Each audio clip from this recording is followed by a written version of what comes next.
እግዚአብሔር ሀብታም ያርገኝ እንጂ እኔ መጸውታለሁ ይላል። ቅዱስ ዮሐንስ አፈወርቅ ያላረገህ እንደማትመጸውት ስለሚያውቅ ነው። ያውቃል። ለምንድን ነው የምትዋሹ?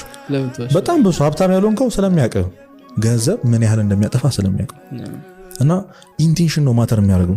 በቃ ራስን ሳትዋሽ ስለ እግዚአብሔርና ስለ ሰው ልጅ ብለህ ፍቅር ብለህ አድርገው። ራስን መካድ ፕሮሰሱ በጣም ከባድ ነው። ማንም ሰው ከኃጢአት ጋር የሚያደርገው ትግል ራሱን ለመተው ታውቃለህ አይደል? ራስ ሰውን ልጠቅም ስትል በቃ እኔስ አለ። ያቺን እኔስ ጥያቄዋን መስማት ያቆምክ ቀን ነው አንተ በቃ ክርስቲያን መሆን የጀመረው ማለት። ከዛች ጋር መታገል፣ ኢጎን መቅጣት ያስፈልጋል። ብሩ ጭክን ብለህ ዮናስ ላይ ጨክነ ሰጠው። ብሩ እየከፋህ እኮ ማለት ያስፈልጋል። መብላት አለብህ። ተርበህ ስትሰጠው ልክ ሰውን ካደኝ እንደሚለው ቅድም እንዳልኩ አሁን የሆነ ሰው አስብ እንግዲህ የራሱን ብር ሰጥተ አልሰጠም ይልህ ካድከኝ ነው። ለዮናስ የራሱን ብር አለመስጠት እንደማለት ነው። ለማን ብለህ? ስለ ክርስቶስ ብለህ። ለማን ብለህ? ስለ ሰው ልጅ ብለህ። ማን ስለሞተለት እና የሰው ልጅን ቫልዩ ስለማናውቀው ነው። ሰው ለእግዚአብሔር ያለውን አመለካከት ያለውን ፍቅር ያለውን ክብር ብናቅ ኖሮ ከሰው ጋር ያለን ኢንተራክሽን እንደዚህ ነው ነበር። እግዚአብሔርን እናከብረዋለን፣ ሞገሱ ያስፈራናል። ሰው ጋር ስትመጣ ደግሞ እንደዛ አይደለም። ሰው ከሰው ጋር ያለው ኢንተራክሽን ስላልገባህ አጊያ ሶፊያ ላይ ቅዱስ ዮሐንስ አፈወርቅ ሲያስተምር በጣም ብዙ ህዝብ ነበር የሚማሩ፣ በጣም ብዙ ህዝብና የሆነ ጊዜ ቲያትር ምናምን ተዘጋጀና ህዝቡ ፈለሰ ወደዛ። ልክ የቻምፒዮንስ ሊግ ጨዋታ ዋንጫ ጊዜ ጉባኤ ባዶ እንደሚሆነው ማለት እንደዛ ፈለሰ፣ ሁሉም ነገር ፈለሰና አንድ አባት ብቻ ቁጭ ብሎ ይማራሉ። እና ቅዱስ ዮሐንስ አፈወርቅ ሳይጨምር ሳይቀንስ በነበረው ኢንስፓይሬሽን ያኔ ህዝቡን ሁሉ የሚያስተምረው ጩኸት ዝግጅቱ ሁሉ ሆኖ ያንን ሰው ያስተምረው ነበር። እና ሰዎች ከቲያትር ሲመለሱ ግራ ገብቷቸው እንዴ አባታችን ምን ሆነ ነው? ህዝብ እኮ የለም እንዴት ለአንድ ሰው እንደዚህ ትሆናለህ? እንደው ነገና እንኳን አትለው መስለው ሁለት መልስ ይመልስላቸው። የመጀመሪያው ሲጀመር መጀመሪያም ሲማር የነበረው እሱ ነው።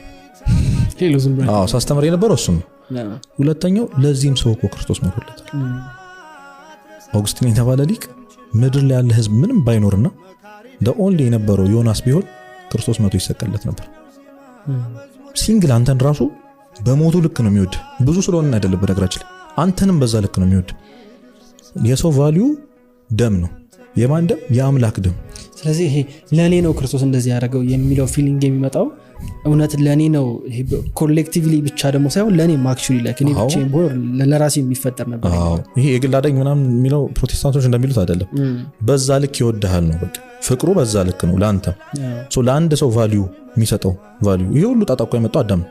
አዳምን ምን ያህል እንደሚወደው መጣቁ በዚህ ታምናለህ? ዮኒ ይሄ ሁሉ ጣጣ ለሰው ልጅ ነው።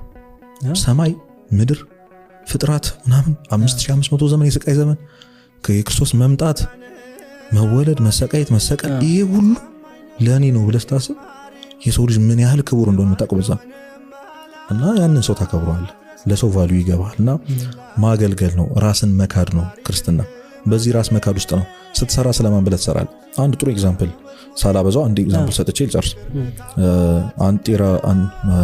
አንጢላሪዮስ የሚባል ሰው አለ ስንክሳር ላይ የወንጌል ትርጓሜም ላይ አለ። የማቴዎስ ወንጌል ምዕራፍ 5 ላይ በመንፈስ ድሆች የሆኑ ብፁዓን ናቸው ይላል። በመንፈስ ድሆች የሆኑ ብፁዓን ናቸው ምን ማለት ይመስላል? በመንፈስ ድሃ መሆን እውቀት እያላቸው እውቀት የለኝም የሚሉ እውቀት የእግዚአብሔር ነው የሚሉ፣ ገንዘብ እያላቸው ገንዘብ የእግዚአብሔር ነን የሚሉ፣ የእውነት የሚሉ አይደለም የሚያምኑ። ታምናለህ ወይ አንተ በመንፈስ ድሃ ነህ ወይ? በመንፈስ ድሃ ነህ ወይ? ያለህ ነገር ሁሉ የእግዚአብሔር እንደሆነ ታምናለህ ወይ?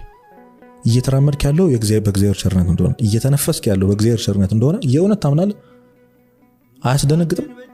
በአንተ አይደለም እንዴ ለካ እግዚአብሔር ነው ትላለህ። ሰው ዊዝን ሰከንድ ምን ሊፈጠር ነው የሚችል ታውቃለህ? በአንድ የመኪና አደጋ እኮ ሰው ምኑን እንደሚያጣ ታውቃለህ?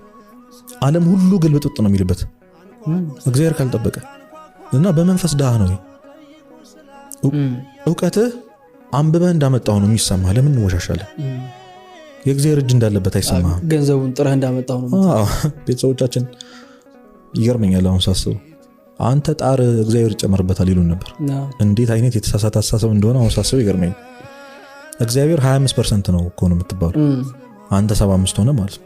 በጣም ኮምፕሊት 0% ነው አንተ፣ ነጥብ የለውም። የሚገርም በእግዚአብሔር ቸርነት ያልጠፋ ነው ከእግዚአብሔር ቸርነት የተነሳ ነው ይላል ቅዱስ ዳዊት። ምን ያለው ግን ታላ ካንተ የሚጠበቀው ኢፈርት እሱን ነው እኮ ምልህ የአንጢላሪዮስን ልንገር በመንፈስ ድሆች ናቸው የሚለው ሲተረጎምና በጣም ክፉ ሰው ነበረ። በጣም ክፉ ሰው ነበር። ንፉግ ነበር፣ ባለጸጋ ነበር። ብቻውን ነው የሚበላው።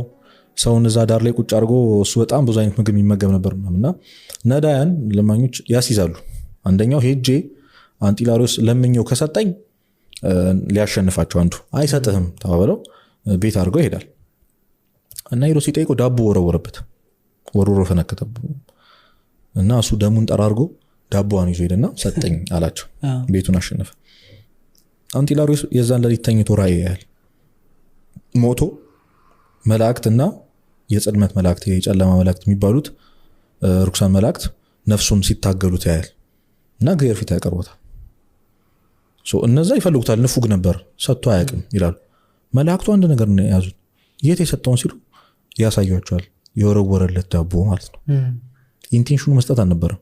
ዳቦዋ ተቆጠረች እና ደነገጠ። ሲነሳ እንዴ አንድ ዳቦ እንደሚያጸድቅ ከሆነ ብሎ ያለውን ሁሉ ሸጦ አከፋፈለ። ያለውን ሁሉ ሸጦ ያፍ ንፉግ ሰውዬ እንግዲህ በጣም ይገርም ይሆኒ ባዶን ቀር እና መተው ሲሰጥ ሲያከፋፍል እንደነበር የሰሙ ሰዎች ድጋሚ መተው ጠየቁት። ሌላ ሰዎች ምን ይልስጣችኋልና በቃ ሄዳችሁ እንደ ባሪያ ሽጡኝና ገንዘቡን ሰጡት አላቸው።